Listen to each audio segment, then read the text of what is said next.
Hi friends, it's Sade. I am a Christian life coach and a recovering people pleaser.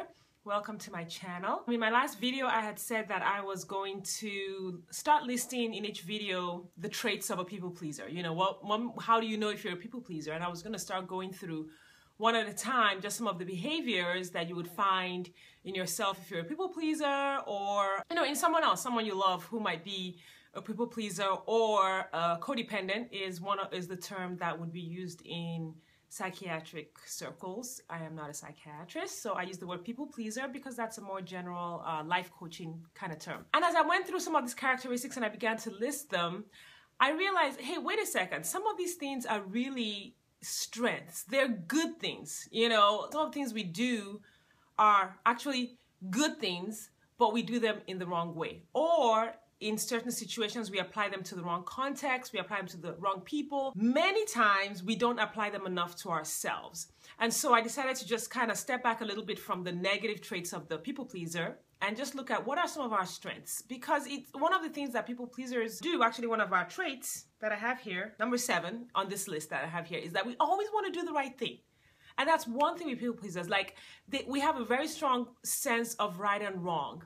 And we never ever want to be on the side of what is wrong. And so that's a really, really great trait. In fact, I think people pleasers are really the best people on earth. Like, we are the salt of the earth. We are the ones who want to do the right thing. One of the other traits is we always want to be nice. We want to be nice to people. We never want to hurt someone else's feelings. I mean, who doesn't like a person who doesn't hurt your feelings, right? I mean, that's great to be a person who doesn't want to hurt other people's feelings. Who wants to be a person who always does the right thing? You know, so these things are actually strengths in themselves when applied the right way. So I'm going to go down and kind of list some of these things and really just give the people pleasers, myself included, a thumbs up. We're good people. We are not the ones who go everywhere causing problems. And then in subsequent videos, I'll kind of go down some of the problems when we don't have a good sense of boundaries, or we don't accept ourselves, or we don't realize the context in which our strengths should be applied. Okay, so I'm just gonna go down this list really quickly. One is people pleasers tend to be very empathetic people. They are able to really sense where people are or walk in someone else's shoes. I'm not a particularly sensitive people pleaser, but I do know other people who are people pleasers or who have some of these traits who are really sensitive in their hearts, and you know, their hearts get easily bruised and they feel for people who are hurting. People pleasers tend to be forgiving, always ready to let it go, always ready to, you know, let go of an offense or not hold grudges. Okay, and these are all great things.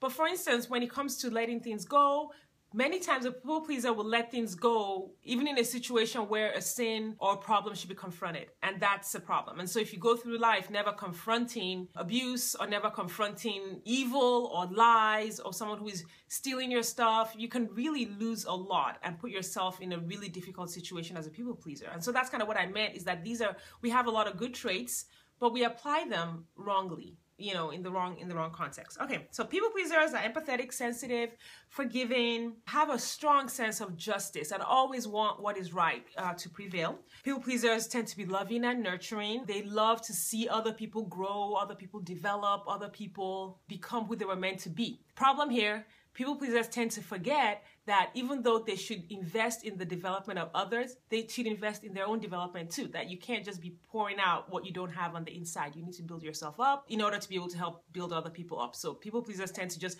oh, I want to build this person up and build that person up. I want to help this person, help that person. And then they burn out. And I know that word, burn out, like I know my own name because I have been there. Okay, nurturing, caregiving, caring. People pleasers tend to be the first ones at someone's bedside when they're sick, the first ones with meals, you know, the first ones to lend a listening ear, very caring and nurturing, and love to be caregivers. People pleasers want to see the world become a better place. They really do. Always want to do the right thing. Always want to make people happy. And that's a good thing. It's a good thing to want to make people happy, but at what cost? People pleasers tend to overdo it. They tend to want to make other people happy no matter the cost, and that's where the problem comes in. Because we want to make people happy and because we want to see things work out, we tend to be problem solvers. We tend to think of solutions. How can this be fixed? And what can be done to make this situation better? And because we're always out there learning and learning and learning and trying to fix situations, over time, people pleasers tend to be some of the wiser people that you will know. They're good people to ask for advice. Or how can I do this? Or where can I find this information? They know. People pleasers can be very conscientious, conscientious, are very detail oriented because they're very careful to want to make sure things are done right. That can lead to perfectionism. That's a problem, or it can lead to the love of external approval, which is a bad thing. People pleasers tend to be creative and imaginative just from solving so many problems or being willing to solve so many problems. The people pleasers that I know, in myself included, tend to be good communicators. I don't know if it's because we're dishing out advice all the time, but I think that's one of our traits. We're very nice, hate to hurt people. People pleasers tend to be considerate. They tend to be cautious and they tend to plan because they always want things to work out. They tend to be really cautious, tend to want to plan things out, make sure things are done right. That can also lead to anxiety. When it's overdone, it can lead to just wanting to be in control of everything and feeling like they can't trust other people to get things right. So we're great people. I think I'm glad I was created with that, maybe a little bit of a tendency to be a people pleaser, even though I know that has gone wrong in so many ways, and I'm in the process of recovery and pulling all that back together and applying it in the way that God wants those traits to be applied. I'm still glad I'm that person versus the selfish person who doesn't care about other people's feelings, who doesn't want to be nice, who doesn't have morality, who doesn't care about justice, who doesn't know how to solve problems or care about solving problems, who just wants what they want. I don't want to be that person. I'd rather be the person that I am, who's a people pleaser and who in some ways has been taken advantage of and will probably be taken advantage of again if I'm not careful. I'd rather be that and then work with the Lord to get on the right track with how he wants me to use those gifts than being the other person. So if you're a people pleaser, I want you to list your good traits. Sit down right now and say, hey, what's good about me? Even though I've made mistakes and I've done things wrong, what's good about me? What's good about the way God has made me? And enjoy that because that is a part of you. So thanks for watching and joining me. I hope you will join me on my next video. God bless.